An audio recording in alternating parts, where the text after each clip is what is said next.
जिस दुनिया में हम बड़े हुए, अब वैसी दुनिया महसूस नहीं होती। जुल्म बहुत बढ़ चुका है। चारों तरफ नाइंसाफ़ी है। एजुकेशन खराब हो चुकी है, एजुकेशन इदारे तबाह हो चुके हैं ओवरऑल पूरी दुनिया में। तो ये एक सडन चेंज आई है, अगर आप नोट करें 2013-2014 के बाद से आई है ये। और इसमें आपको सारा दिन बुरी खबरें मिलती हैं, ठीक है? रेप हो रहे हैं, बच्चों के रेप हो रहे हैं, रोज़ खबरें आती हैं। अ, चोरियाँ हो रही हैं, डकैती हो रही है, पता नहीं कितना ज़ुल्म है, हर इदारे में पॉलिटिक्स है, ठीक है? यूनिवर्सिटीज़ में पॉलिटिक्स है, एडमिनिस्ट्रेटिव ऑफिस में पॉलिटिक्स है, तो हर जगह ये दौर इतना कैसे ख़राब हो गया? और जिस दौर में हम पले बड़े थे, वो बिल्कुल अलग था, ये दौर उससे बहुत ही मुख्तलिफ नज़र आता है।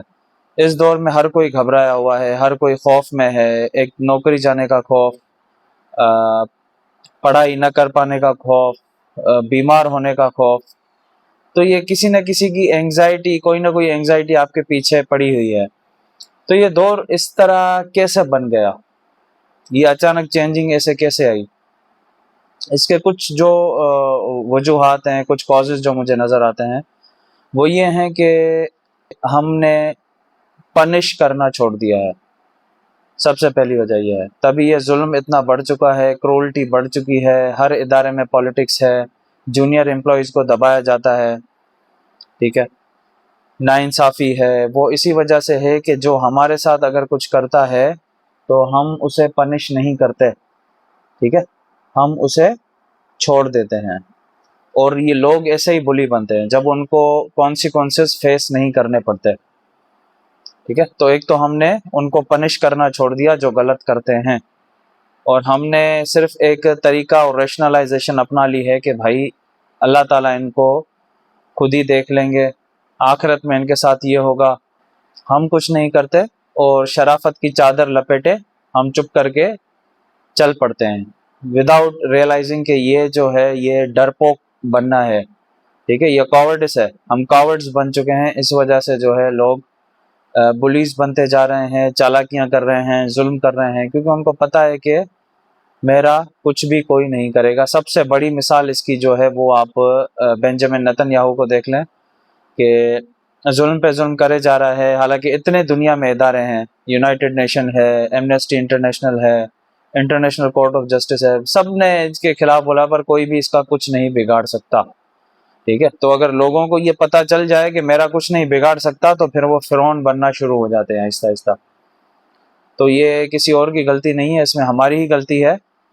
और हम एक शराफत के बहाने करके अपने आप को शरीफ समझ के, ठीक है, हम चीज़ों को अवॉइड कर देते हैं, कन्फ्रंट नहीं करते, भागे आते हैं, फिर घर पर आके वो टॉर्चर बर्दाश्त कर रहे होते हैं, ठीक है? क्योंकि जो भी लड़ाई आपने अवॉइड की डर की वजह से, या शराफत का धब्बा लगाया अपने ऊपर कि भाई मैं शरीफ हूँ इस वजह से नहीं लड़ रहा, तो घर पर आके आपने एक अपने दिमाग में जंग शुरू कर दी, ठीक है? तो आप अभी 24 घंटे उसी चीज़ों के बारे में सोचते रहोगे जब तक आप उनको फेस नहीं करते।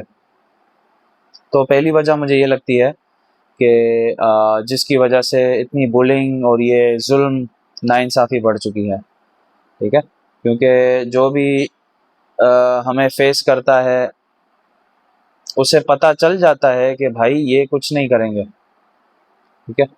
ये शरीफ है, ये बेचारा कुछ नहीं करेगा, और हम भी जी जी सर सर सर ये करके, ठीक है, अल्लाह ताला देख लेंगे, ये वो बहाने करके चले जाते हैं।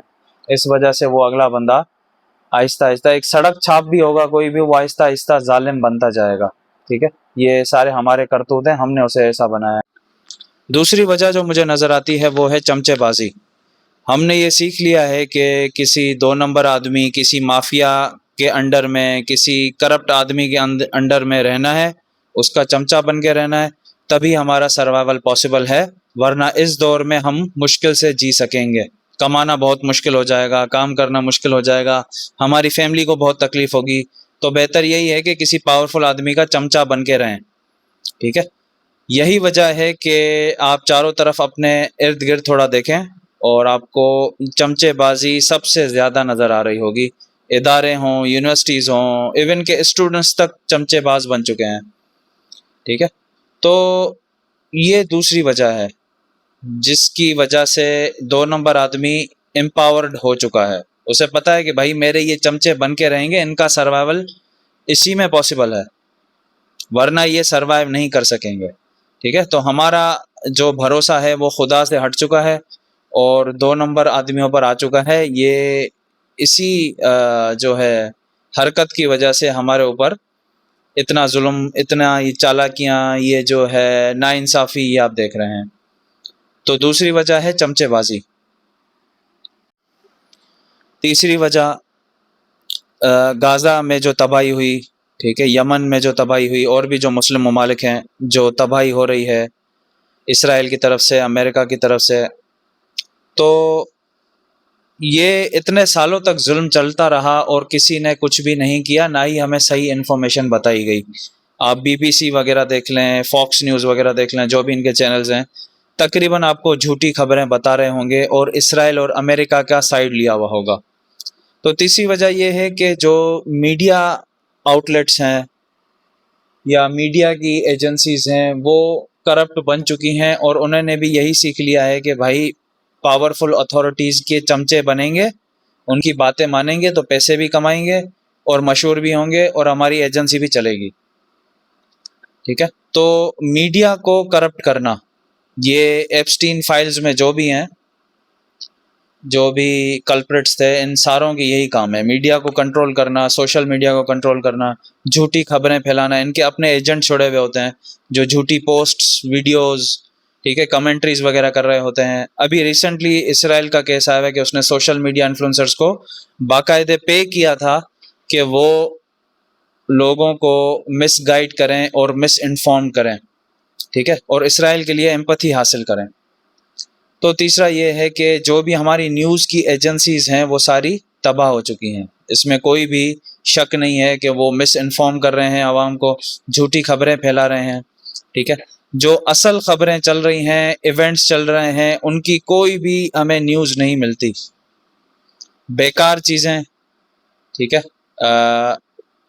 फजूल चीज़ें, एडवर्टाइजमेंट्स, सिर्फ यही चीज़ें मीडिया पर हमें मिल रही होती हैं। तो ये 3 रीज़न्स हैं। ये सिर्फ इस वीडियो का पार्ट 1 है। पार्ट 2 में हम मज़ीद डिस्कस करेंगे कि आहिस्ता-आहिस्ता ये दुनिया कैसे ख़राब होती चली गई और कैसे, जैसे हम बचपन से एक जानते थे, जैसा एनवायरनमेंट था, जैसी दुनिया थी, अब क्यों वो इतनी मुख्तलिफ हो चुकी है।